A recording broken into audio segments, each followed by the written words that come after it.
Okay, this is just a quick audio with a picture slapped on. I'm finding out that Christians really don't have a clue about how you debate. They seem to think that you're either supposed to be sweetness and light and oh brother this and sister that, or they feel that they're supposed to be, the demon on wheels, berating everybody.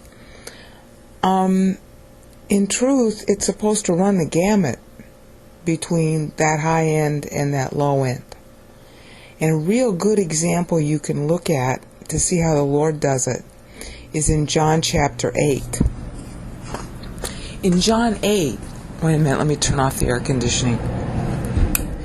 In John 8, the Lord says He's God 26 times.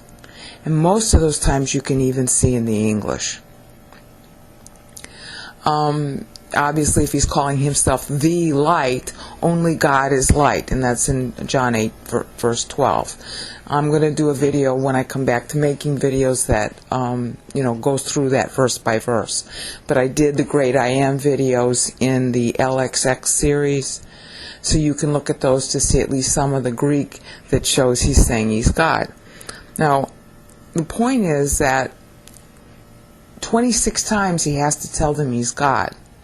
So what He does is really interesting, is that sometimes He's real nice about it, and sometimes He's really nasty there. Okay, there's one section I want to say in the middle where they're calling Him illegitimate, because of the virgin birth, and He calls them sons of the devil, and that's the worst thing you could say to a Jew. It's the worst insult you can make, at least for that generation. So He's calling them by the worst names possible, sometimes.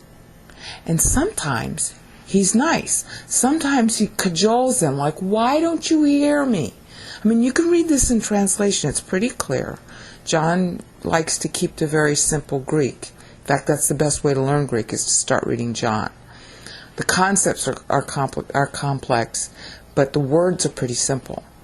So, but you just look at it in translation, and you'll see the Lord Himself run the gamut from being very nice and calm, especially in verses 8, 1 through 11, okay, where they're trying to stone Him by stoning someone they catch sinning who believes in Him. And then by the end of the chapter, they want to stone Him who is without sin. Okay, it's very clever the way John worded that, where he puts the adulterous thing first and then closes it with stoning of Christ at the end. That's how you know that verses 1 through 11 are validly part of John 8. But the point is that he starts out the chapter with the Lord not even talking. He's just scribbling in the sand. He's not writing any particular words. And He waits for them with their tempers and their stones in their hands, and then He just very calmly says, let he who is without sin cast the first stone.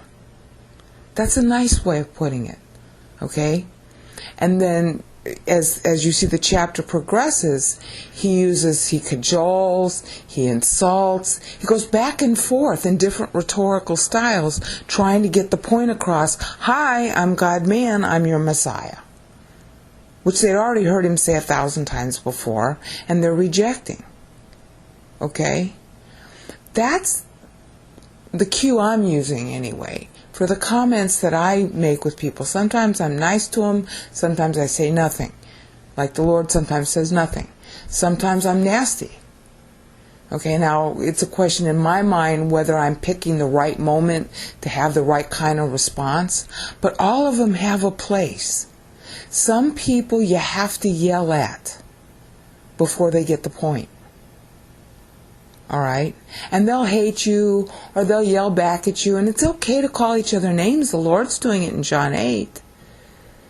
So it's okay to have a knockdown, drag-out fight, verbally. Sometimes. And sometimes it's not okay. And since you're a royal family, you're a king in training, just like me, you got to practice debating. You got to practice arguing. You got to practice fighting with Christians and with non-Christians. Otherwise, you don't learn how to talk which way at which time to which people. And obviously you want to be using 1 John 1:9 all the time and saying to Father, okay, Dad, how do I talk to this person? That's all ambassadorship training. An ambassador is supposed to be honest. An ambassador is supposed to figure out what's the best way to get the point across to someone else. You're not here to sell Christ. You're here to disclose Him. Okay? And it's a really hard job to learn to be a good ambassador. And sometimes the ambassador has to be nasty. And sometimes he has to be calm. And sometimes he has to be sweet. You got to learn when. And the only way you're going to learn is practice. So, if you want, come on my videos and you disagree with me, then we'll just have a knockdown, drag-out fight, or we'll be nice to each other and we'll both practice, if that'll help you. Okay? Or do it with other people. But do it. Okay? Practice.